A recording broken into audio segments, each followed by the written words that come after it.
welcome to what is the second sit-down chat with one of the Digital Genes clients. Today I'm joined with Paul Ulett from the Open Network. So Paul, do you want to just start off and tell us about you and your business or businesses? Yeah. I have two businesses. So I'm Paul Ulett, Managing Director of the Open Network and MFB Group.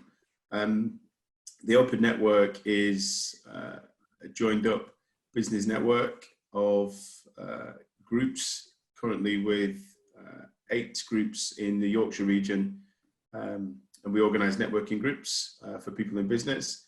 And MFB Group, we're a PPE solutions provider.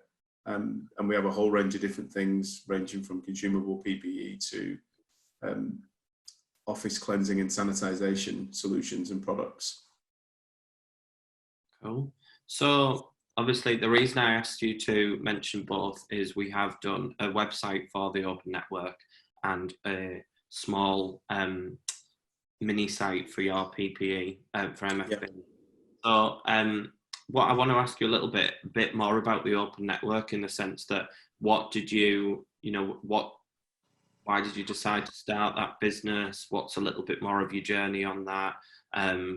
How do you like networking? Why is networking drawn you into different things? Yeah, well, I'll give you a bit of a potted history with how I got into networking. So it was in 2001. I was a salesman for a company, and I was challenged with getting more new business. And the way that they used to do it just didn't work for me. So I decided on my own steam to venture out and try something new. And the try something new back then was something that my dad taught me years ago. So my dad was always in financial services, and he was very much of the age and ilk where business was done either on the golf club or in the pub with the lads. So he used to take me out to bars and restaurants, and I used to kind of tag along with him when he was doing his social networking, I suppose. And I kind of learned how to do it from being a late teenager. So when I decided I needed to try and get new business a new way, I thought, I'm going to try and do what my dad did, but in a slightly different way, because I don't want to be going around pubs and bars and doing that kind of thing late at night and all that kind of stuff. So I went along to an open networking event in Leeds, and I met a guy who was an architect who invited me to a breakfast meeting. So I went along to that breakfast meeting. On my first ever meeting, I got given a lead by a guy called Liam Wood, who I'm still friends with now, all these years later. He gave me a lead that morning. I went to go and see the company that afternoon and sold them a franking machine, because that's what my business was back then. And that deal paid for about 4 years worth of my annual membership for that network at that time. So that's how I started in business networking. And then pretty quickly, I realized that the potential for business growth was quite big. So I did a lot of networking within that network. And they recognized my efforts as well, because they invited me onto their director team to be trained in networking, to become a networking trainer, and to open networking groups, which I did quite successfully in the Leeds area. And then I ended up opening a series of groups and then supporting some other groups and learning how to be a networking trainer, I suppose, in different areas. Started off in Leeds, then I moved to York, then I moved away from the area, moved to Manchester, set up a business there. I joined a group in Warrington, then I set up a business in London, and I was based down in London for about 5 years. And I just took networking with me wherever I resided, and I really indoctrinated my business in networking. So it was our main source of new business from networking. So pretty much everybody I know in business now is a direct result of being in a network and doing business networking. And I've been doing that now for about 23 years. But in that time frame, what I've ended up doing is meeting some really influential people in the networking world. So the people who started the 3 biggest networks in the country today, I've worked at or with all three of them. at a reasonable level. So BNI, yes, I've done that. For business, yes, I've done that. For networking, yes, I've done that. And I personally know the directors of all of those companies, and all of them have used me to help grow and establish their businesses for and with them in certain areas at certain points in time. But along the way, what I've discovered over the years is there's quite a lot of gaps in what the networking companies want to deliver to the marketplace and what the people like me doing the networking, what they wanted, and they were kind of missing in the middle a little bit. So I decided to start my own business network to bridge that gap and try and get the business networking organization to actually deliver what the business people wanted. And I didn't really do it to generate an income or for money. I did it really to serve a purpose, to fix what was wrong with networking. And most people think there's nothing wrong with networking, and there's not in the main, but I just don't feel it's been as effective as it could be. So given the experience that I've got across the wide cross-section of businesses I've been involved with, what we've ended up with is where we are right now, which is the Open Network, which I think is a great platform for people in business to get to meet other people and get pre-qualified business referrals and also be trained how to network and how to do it well. Yeah, that's the thing with networking, that there are always people that do say that there's certain things that they don't like about certain groups. Some people prefer something a bit more structured, or some people just like an open room. And I just think you just have to try different ones, don't you? But I think with the Open Network, your the career that you've had and seeing and working in the different kinds of things, I think you've brought with it the things that you think work, and then you kind of attract that tribe of people that think something similar, I think. So for me, when I joined the Open Network, I'd been fairly new into Leeds. I'd only moved here, I think, a couple of months previously before. Yeah. And it was like I was looking for something a bit more structured. I'd done some networking events where it's just an open room, and it was terrifying being in a new city and not knowing anybody. So I do think it's that middle ground. You just find with networking what groups that you think work for you. Yeah, I think so. It's the one thing is absolutely certain with all people everywhere, and that is everybody's different. People like different things, and what one person likes, another person will dislike. So we need to be really mindful that what we're creating and what we're providing for people isn't just a one-trick stable, and when everybody's not the same, so it can't just be structured, and it can't just be open networking, and it can't just be social networking. It really ought to be a really good blend of all of those things. So our meetings are structured but relaxed. There's no pressure, but there is conformity.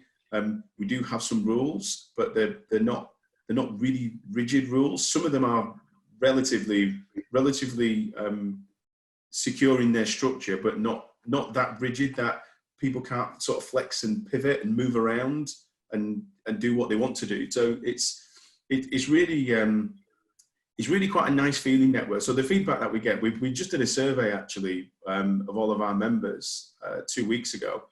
And in that survey, there were some really interesting stats that came out. And out of everybody that completed it, 100% of the people who completed the survey said that they would recommend the Open Network to somebody that they know in business, which, that if we just take out a snippet of the multitude of questions that we asked, that one statistic speaks 1,000 words to us, because what it tells us is that every single member that we have is happy with what we're doing, because if they weren't, they wouldn't invite their friends and colleagues to come and see it. So everybody being happy is really good, but there's obviously going to be areas where people would like to improve or do differently, or things that don't quite sit with them. But in the main, what our members tell us and what the feedback we get from our guests, and we've still had 2 years down the road, and it's our second birthday tomorrow. Okay. Yeah. And 2 years down, and literally hundreds of meetings later, we've had 100% positive guest feedback from every meeting we've ever had, but we've also never had a business clash. So we've never had two people in the same meeting that do the same thing, and it's one of the big things that we have, because it's one of the things that turn people off networking. If like you said, if you go to one of these social networking events, or there's lots of people in a room, it's sod's law. You always bump into someone that does what you do, and you get that uncomfortable "what do I do now" thing, or the network encourages its members to invite 3 or 4 of the same type of business sector to the same meeting, because they want fear of loss to be the best motivator to get people to join. But that's not really what we're about. We're not a network to try and get people to join. We're actually a network to try and get people more business. And the best way to do that is to treat everybody with respect. And the best way to treat everybody with respect is don't have a competitor in the room. It's pretty simple. And that's what we do. It's quite straightforward, really. I'm not so bad now, but if I did used to clam up a little bit if I went up to somebody and it'd be like, "Oh, what do you do?" "Oh, web design." And you're like, "Oh, great, so do we." I'm not, that was quite early in business, but it's nice in the open network knowing that there's not somebody there to compete, not necessarily compete, but just I'm that person. But in more social networking groups, I'm not as bad now, because I feel that a lot more confident in us as a business and different things. But no, it is nice when it can be sector specific, and you are just there, and everybody wants to build a relationship with you. It's interesting. So obviously we've talked about networking and meeting people, so that's how we met. I know my memory's normally terrible, but I can remember where it was. I remember where we met, and I remember the first time meeting. Actually, it was one of the first, I think, when I came along as a guest for the first time. I remember walking dead, because as I said, I was quite new to Leeds and I was dead timid, and I'm not that great of a morning person. So I was like, oh God. I remember, but yeah, we met through networking. And I suppose the next question is, why did you decide to engage us at the Digital Gene, and kind of what problems did you need solving for both businesses, both for the networking group and the PPE? Yeah, well, it's really odd, actually. Well, it's not odd, but it's quite nice, because I actually remember the first time we met as well, and I think you'd only been living in Leeds for I think it was only a week, and I think we were the first networking that you'd done, or the first kind of business networking thing that you were doing to try and get your business established in Leeds. So when we met, and it was at the Banyan at Leeds, actually, when we used to meet there. One of the things that I really liked about you when we first met is, even though you were brand new to Leeds, what you said to me was, we're a digital agency with big scope, but we want to come to Leeds because we want to change how businesses in Leeds interact with digital media. And you didn't talk about you or your business or how good you were or anything like that. You really talked about the impact what your business wanted to have in the area where my business resided. And I really liked that, because a lot of times when you meet people and you ask them about their business, they just try and sell you their stuff. Whereas what you did when I first met you, and in every pitch that you did in the network, what you always talked about was the result that you wanted to achieve for your clients. And that, for me, I've met hundreds of web agencies over the years. If you can imagine, I've been networking for a long time. I've met hundreds, if not thousands, of digital media people. And it was really refreshing to hear you talking about what you did, the way that you did. And that's one of the principal reasons why I invited you to join the network, because one, I have a soft spot for new businesses, because I remember when I was a new business, it was really hard, but there was a number of people that really befriended me and really helped me out a lot, and it helped me along the way, really, to get me started. So if we can do that for other businesses, and you were one of those at the time, young guy, new to the area, relatively new business with big ideas, and I was like, do you know what? That absolutely floated my boat on so many levels. But then getting to know you over a period of a few months and hearing you talk to people, seeing how you treated people, hearing how you interacted with people, and seeing the person that you were, it became very clear to me that when we needed some digital assistance, which we didn't at the time, when we did, there was only one place I was going to go, and that was to you guys. Love it. Thank you. I was like, I can use that as a little clip. That was great. Yeah. So what problems were you looking to solve for the networking group? So obviously, it was brand new. We needed a brand new website. You wanted an online presence, and I guess really it was just you wanted a website. You needed. Yeah. Well, what ended up happening is, without going into too much detail about it, but when I first started this business, we were part of a franchise, but that didn't work out for a whole bunch of different reasons, which I won't go into on this channel. But we distanced ourselves from that franchise long before we launched the Open Network. So at the start of this year, the plan was always by the end of summer, so around about now, sort of this time after the school holidays, we wanted to be thinking about being in a position where we could rebrand and repurpose the business. But the lockdown and the pandemic kind of accelerated, and it dramatically changed everything about what we did in both businesses, really. But if I talk about the Open Network or the networking business as it was then, we were a face-to-face network. That's what business networking was. Before the 17th of March, networking was meeting somebody at breakfast time or lunch, shaking their hand, looking in the whites of their eyes and having a conversation with them.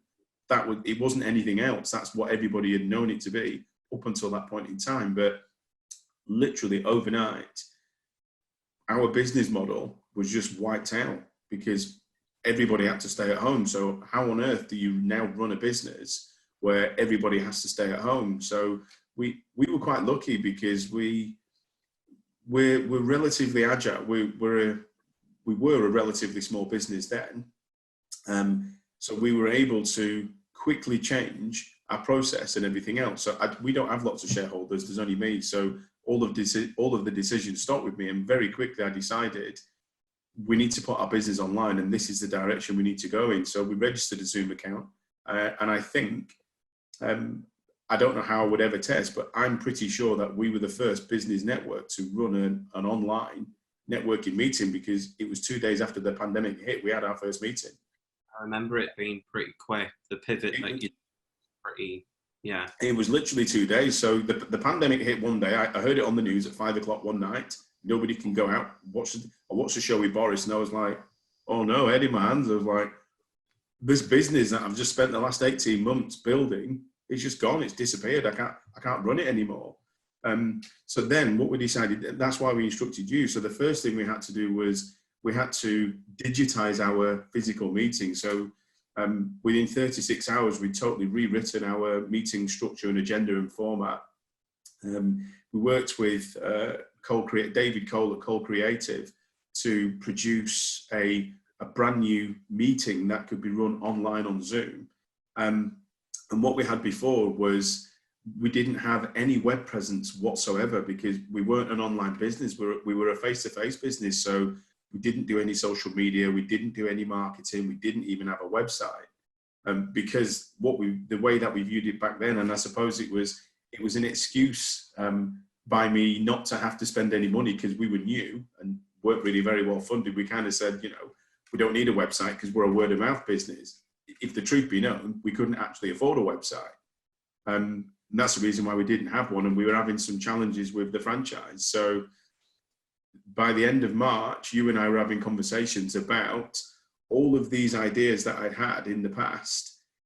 I now want to bring them to fruition, because we can totally separate ourselves from the previous business that we had and the franchise. We've got an opportunity where the world has changed. We've had to change our platform. So we needed we needed to go from zero presence to having maximum presence up here. And what we wanted to do was, we wanted to stop being the small local network with three, and we only had 3 groups back then, with 3 groups. And what we wanted to do is we wanted to go head to head with the 3 big networks. So we needed a brand and a presence and a need to be seen as better than them.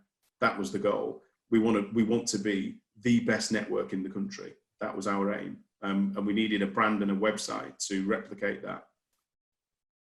Yeah.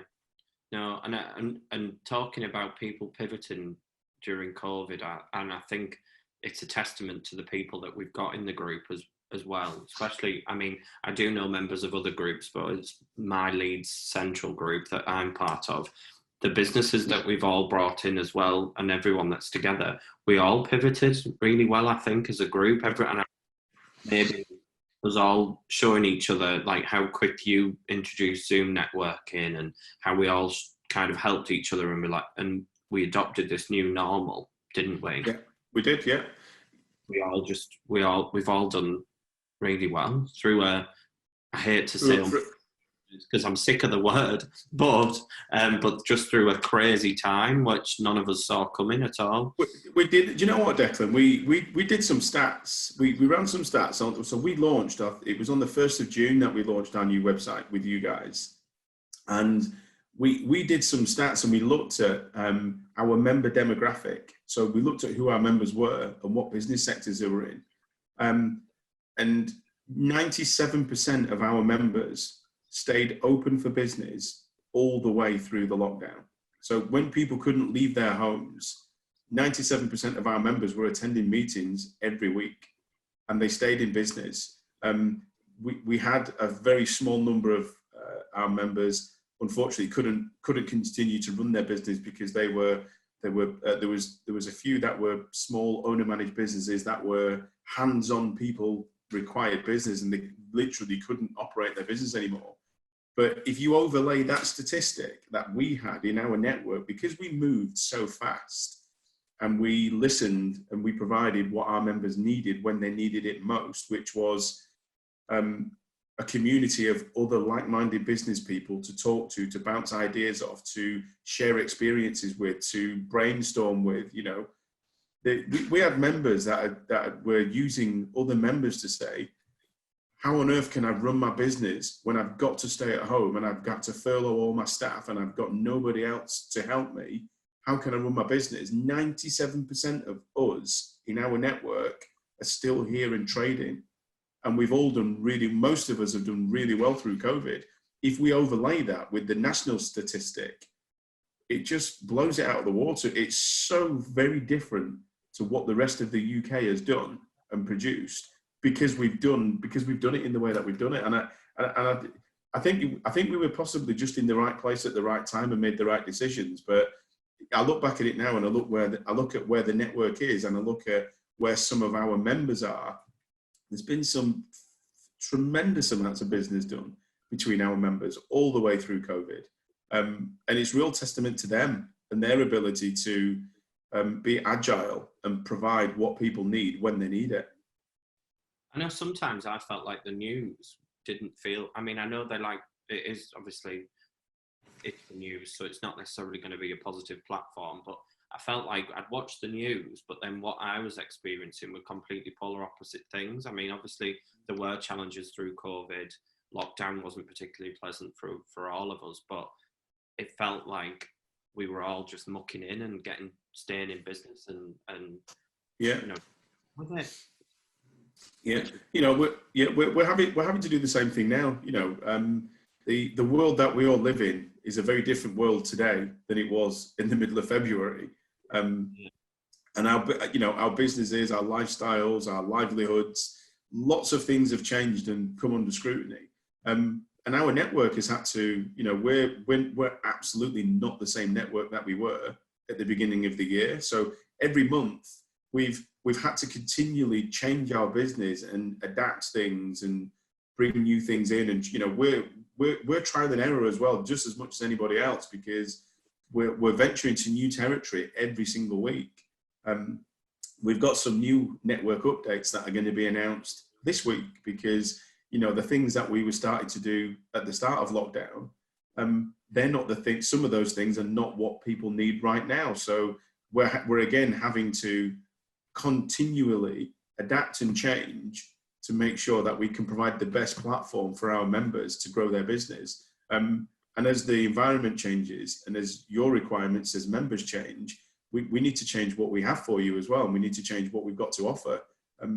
We're constantly changing our training platforms because the things that we were training you guys in March, April and May are not the things that we need to train you in August, September, October, because the world and the landscape has changed. So we've got to adapt and create brand new, fresh content that's going to be one step ahead of the curve all the time. So the training that we've got upcoming for the last quarter of the year is really going to be getting our members ready to get started and make the most of 2021, given what we know 2021 may or may not be like now.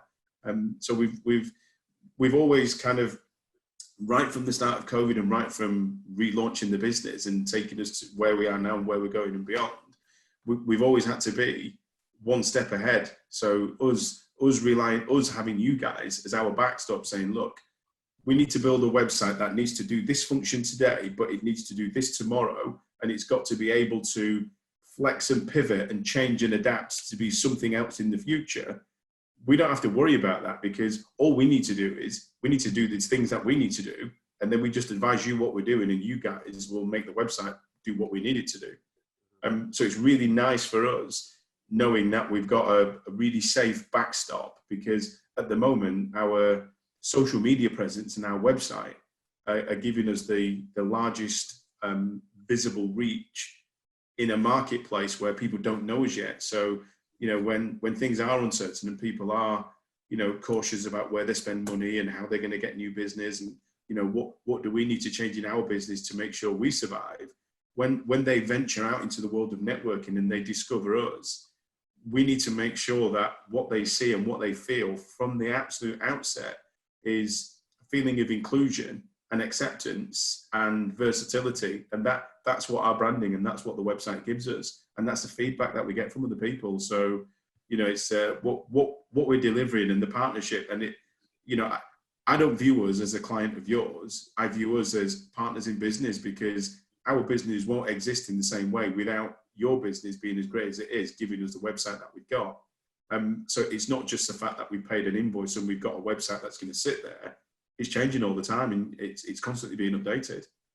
Oh yeah, it's a very collaborative process, and that's how we like our clients. We want it to be a two-way thing, not just a one-way thing. And as you say there, like our websites, the way they're built with our bespoke CMS as well, and the future proofing in them where anything can just be changed or whatever is just, it's just when a business is changing, and businesses always are, but especially at the minute, the adapting is at a faster rate than probably ever before. I think that's a really unique selling point for the way our businesses are built.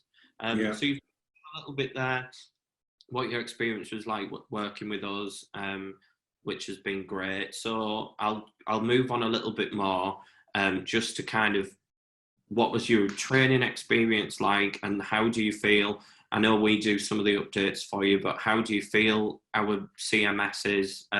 Do you find it user friendly? I ask this because a lot of web design agencies use WordPress and different things, and they're not necessarily used to this original, our kind of back end of the website. So what was your training experience like? Do you feel like you could have a go at things? We're always there if you need help, different things. Yeah, so I'll tell you exactly what my experience is like. So before we started working together, we had one other website. So my other business, MFB Group, we had a website. That website was built 18 months ago, and it looks the same 18 months later as it did on the day it was launched. And there was some things that I didn't like about it, and there's still things that I don't like about it today. And if I'm honest, I have got absolutely no idea how to make any changes, update it, or anything. The company that provided it gave me a login to a WordPress thing. I opened it, and I'm quite technologically savvy, and I'm pretty good at most things. You know, I can do software type things, and I can move things around, images and that kind of stuff, databasey things. No idea how to make that work. So the training that I did with you guys is we did it on Zoom actually, and you didn't even show me the platform live. What we did was you had a conversation with me about how the platform would work, and then you showed me some still images of this is what the dashboard looks like, this is where you would make changes. But you also explained to me that the best thing to do would be just to log in and have a go, because it should be as intuitive as the menu on your smartphone. And honestly, Declan, the 35-40 minute training session that we've done, I've made a ton of updates on our website since. I just instinctively know how to add members, how to update their profiles. I can add images, I can change their photographs. I can change the order, the running order of things. I can add new groups. I know how to do the training stuff. So the CMS platform it's as easy as using my phone. The only downside to it is I personally don't have enough time to make some of the changes and some of the updates that I want to make. And I don't want to instruct you to do them, because I want to understand how to do them ourselves, because in time, I would like our social media manager to be able to do some of the updates that I don't need to do, that you also don't need to do, because you've already done all the hard work. You've given us an easy platform for us to just grow and develop. So we're doing some things behind the scenes, and we're doing some other training and putting. So what I'm finding that we're doing is we're now putting other systems and processes in place that make it easier to use the really great one that we've got online with you, not the other way around. And that's what I felt that's what I felt other companies that I've dealt with in the past have done. They've made the website fit what we wanted, as opposed to us fitting the website. Yeah. So that you've had to work around the website, whereas it's more of a collaborative process. Perfect. No, that's great. Yeah. And I think yeah. So the training was that it didn't really feel like training. It just felt like you was explaining a process to me, and you were kind of just saying, you know, and it's even the help stuff. You know, when we have questions, I like the automated system that you have. So the raising tickets and stuff. That's really nice as well, because if I do have questions, there's a little bit of backwards and forwards dialogue that happens in real time, because sometimes with these things, you get these chatbots and you send it a message, or you send a message out, and the response you get back is an automated, predetermined response. But that's not that's not what I get back from you guys. If I ask a question, what I get back is I get a response from somebody that actually knows who I am and where and what my objective is. So I actually get an answer, not an automated bot answer, which is really good, because then my issues get resolved really quick. Our ticketing platform is still fairly new, but I think the clients that have adopted it are really seeing how well it works, and it's so simple. It is really simple. I think that we were maybe the second or third people to use it, and do you know what's crazy? We've had access to that system now for 8 or 9 weeks. We actually don't need it, because we've never needed to use it, because the website just works. We had to use it in the beginning, but that was because I didn't understand what I was doing with the platform. But now that I've done a little bit of training, we actually haven't even used the help service for, I think it's maybe 5 or 6 weeks. And I was wondering, because I am techie, you know, I think I do understand it, but I'm not, because my role in the business is more marketing, business development, chatting to our clients. I think when I deliver the training, it's a bit like somebody who doesn't know. I don't speak all the spiel, because it's kind of I'm also kind of not learning it with you, but in a way I kind of probably am, to be honest. So it's my first. I'd sat in on my mum doing training sessions with people before, so you were the first. So it's good to get some good feedback. So moving away from what it was like working with us training, what are your future goals? I know you've mentioned that, you know, quite big aspirations, that you want to be the best networking group in the UK. Do you want to expand on that a little bit? How do you see yourselves getting there? Yeah, so I think one of the questions that you said you were going to ask was what did success look like for us? Is that what you want me to talk about now? That kind of it goes into this one. So yeah, if success. All right, okay. Well, okay. So where we want to go with the network is, at the moment our network is regional. So we have groups in North and West Yorkshire. So what we're doing is we're proving the ground, and we're proving our systems are robust enough before we expand properly. So really what we want to do is we want to be a nationwide network. So we want to have groups all over the UK initially, and then we'll reach out to other parts of the globe after that. But where we're heading is we want to franchise this business. So I think we've got a really good model. It's quite unique in many ways.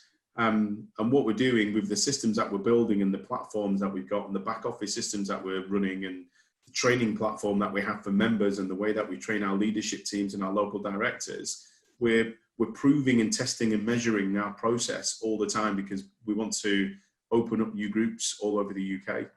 So we'll open up in different areas at different times. But yeah, ultimately what we want to do is we want to franchise the business out and help as many companies as we can to make sure that if there is other difficult times ahead, that they've got a platform and they've got somewhere where they can go to actually still run their business and develop it.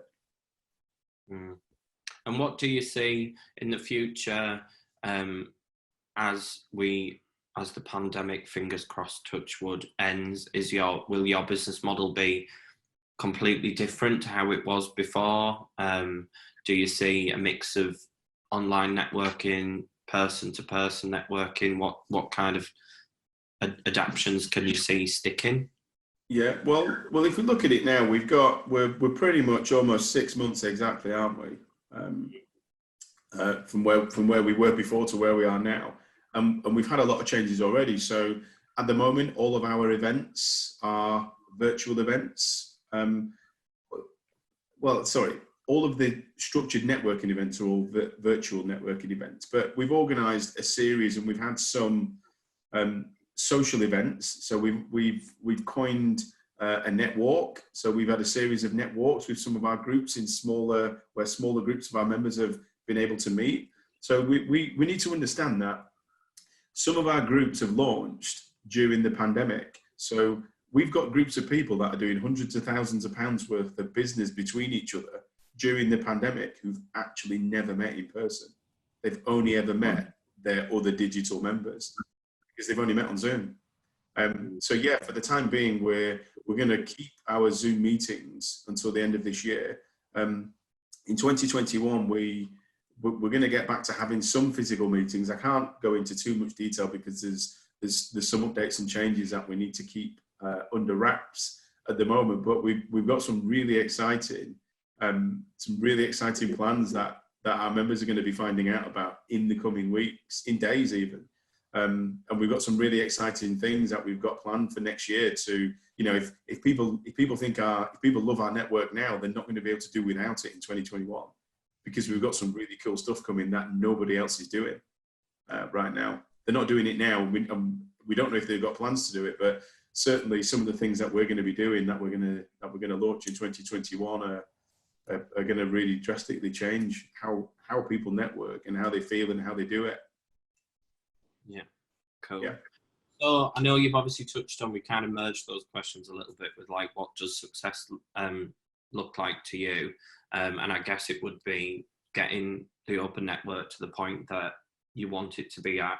But want to talk about, so when I ask this question, I kind of also want to know, like, what gets you out of bed on a morning? What is that drive? Is it just you want to get the open network to be where it wants to be, or are there other things? Is there, like, I suppose, is there a legacy? Is there a different things that you've always wanted to achieve that maybe the open network will facilitate you doing? Yeah, there's a whole bunch of things really. I'm quite a helpful and caring person, so I've always wanted to do the best that I can to either help others and obviously help myself and my family and things. But there is some things that I used to really want to do, and because of circumstances or work, I just pushed them to one side and thought, that's maybe it's unachievable, maybe it'll really never happen for me. Whereas what I'm starting to feel like now is some of the past desires that I had and some of the things that I really wanted to do, I can see the open network could potentially give me some of those things. So I really like public speaking, and I used to do a little bit of it. And when training a few hundred people in a room for training purposes, networking training or things like that, that was one thing, and that kind of gave me my first taste of being a public speaker. But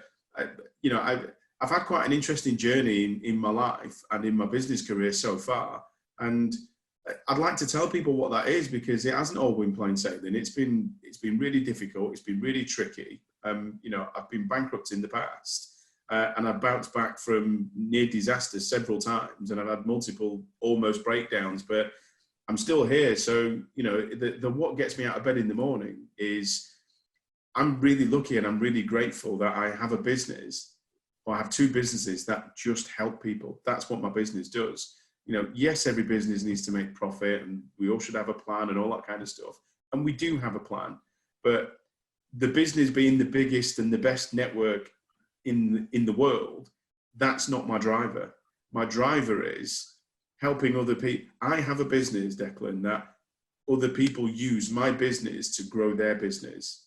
That absolutely floats my boat. That makes me feel so proud. And so frightened at the same time, because we have a lot of responsibility now. And I didn't factor that in when I started the network. It was the network started because I had a new business and I got forced out of another network that I'd been in for 17 years because of stupid rules. So I didn't really think then that I would end up with a business with hundreds of businesses that rely on mine, but that's what we've got.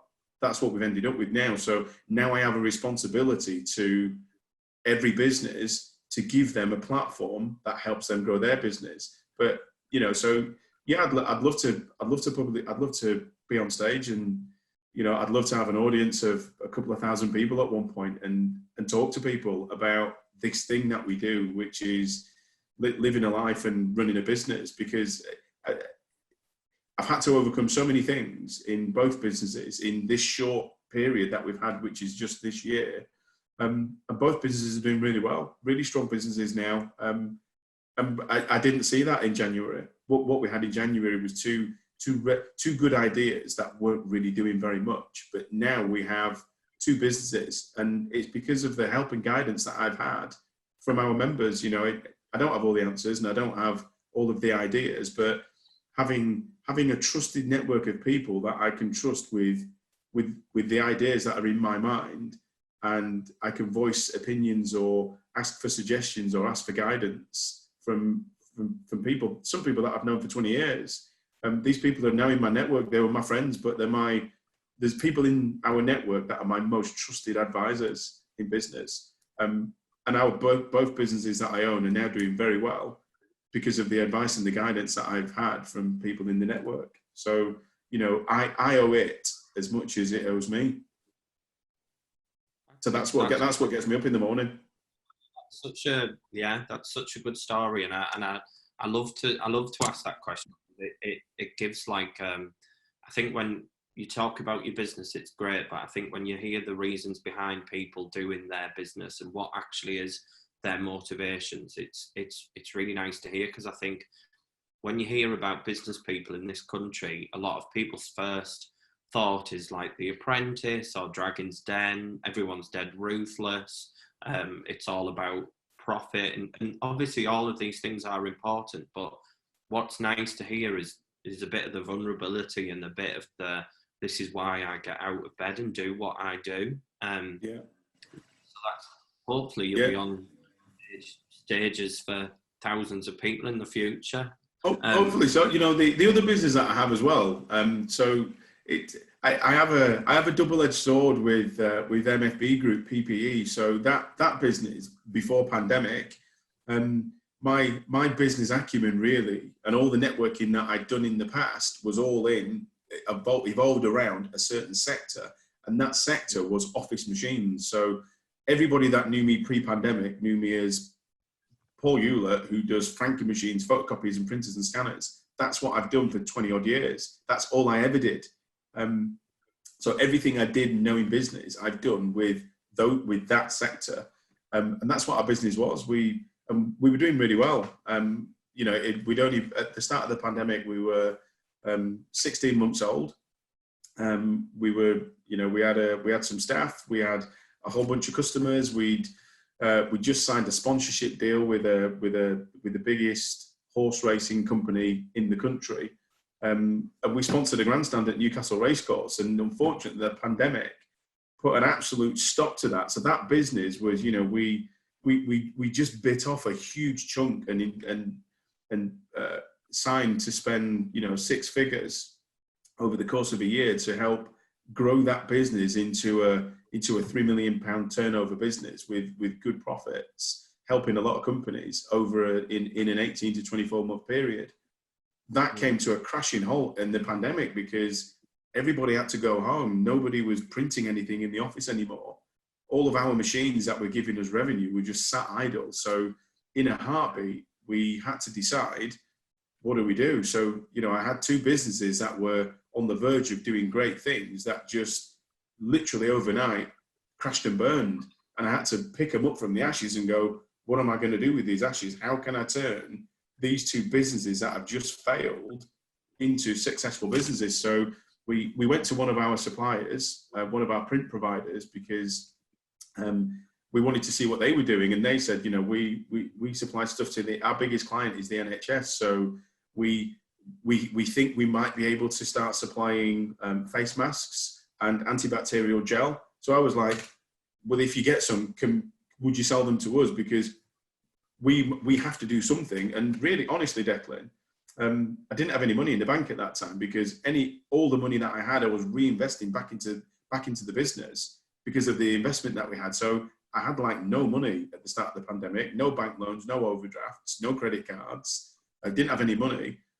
All I had was this idea of, well, we can start running the business networks virtually, which will save us some money, and it'll at least the members can still pay us something. But I had a duty of care to provide something really good for them. But for MFB Group, we had to decide what we were going to do. So we said, well, we'll start selling PPE. And one of our members placed that, I'll never forget it, it was Chris Wilson. He ordered 1 pack of masks, 1 pack of face masks. I think we invoiced him £37 or something. It was our first ever PPE order. Last week, we placed a £48,000 order with 1 client for PPE.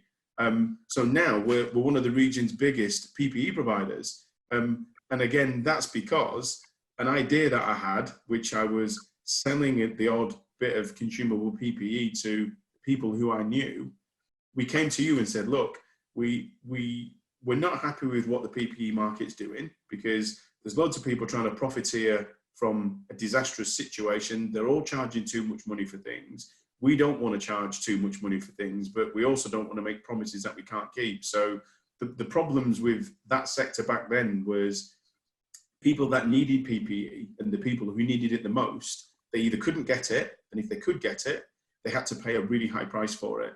So what we decided to do was, well, we want to provide a service to people who need PPE so they can actually get it, and we want to provide fair and reasonable prices, which to us, we were still having to charge more than what was fair, but we were still charging less than everybody else was charging. So from day one, we kind of were saying to people, and our story was, look, we're not in the PPE business to make money.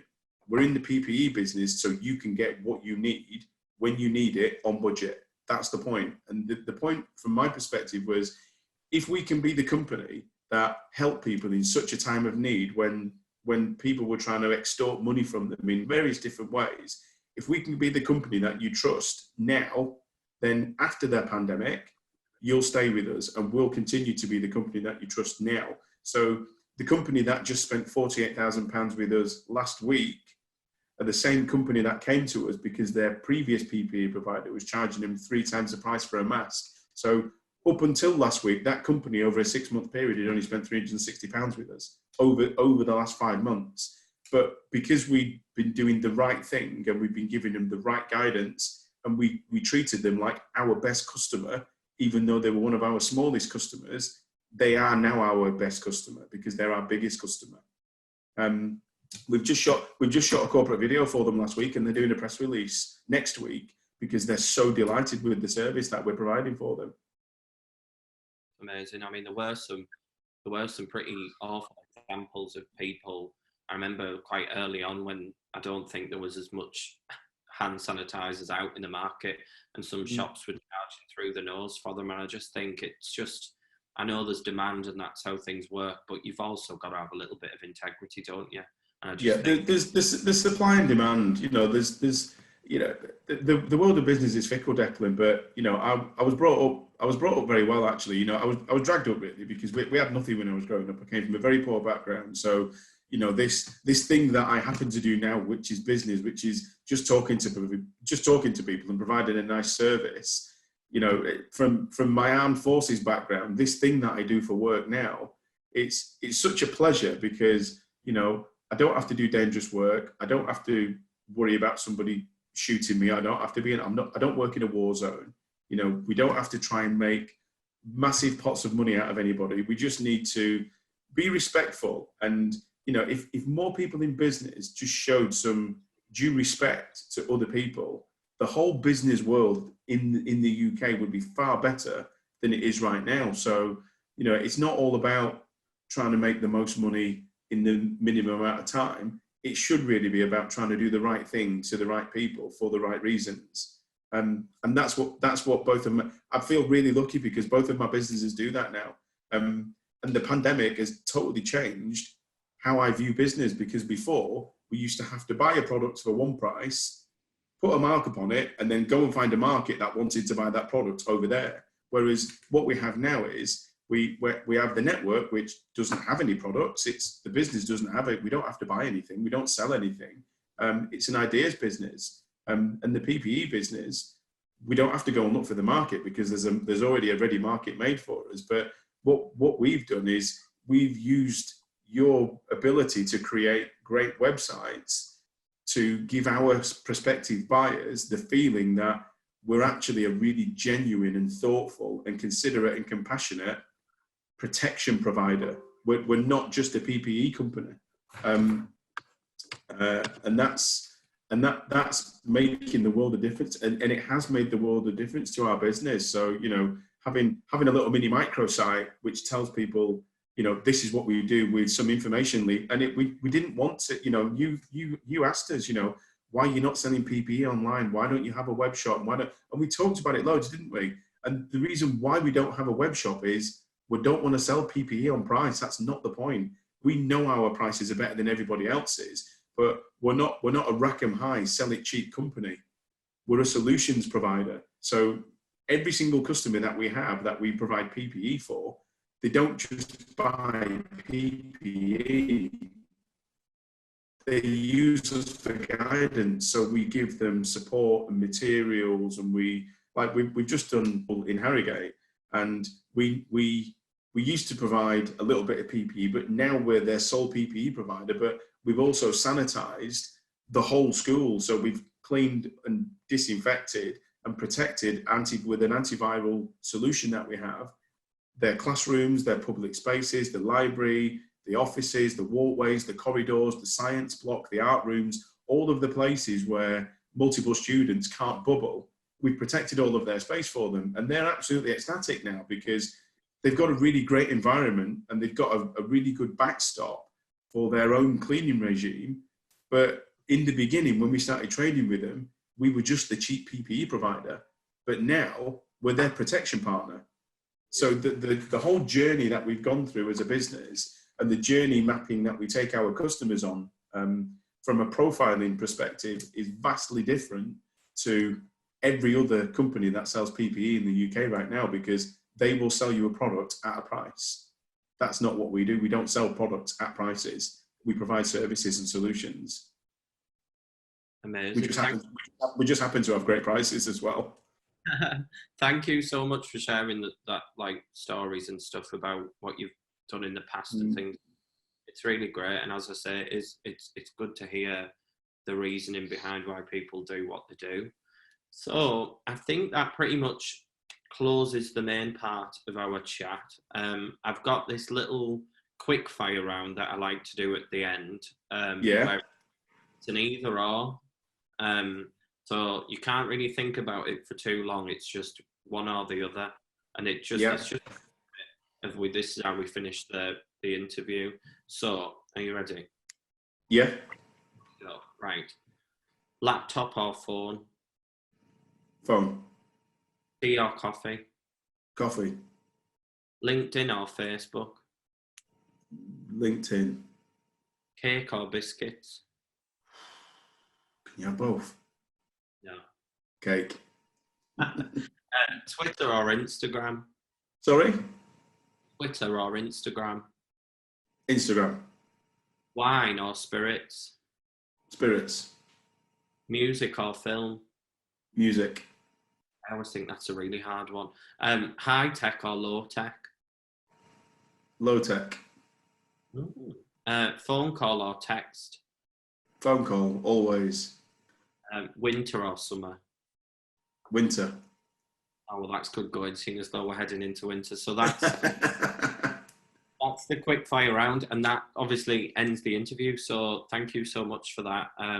It was we've been going on for a while, so it'll be a great insight into what it was like working with us, your business journey, why you do what you do.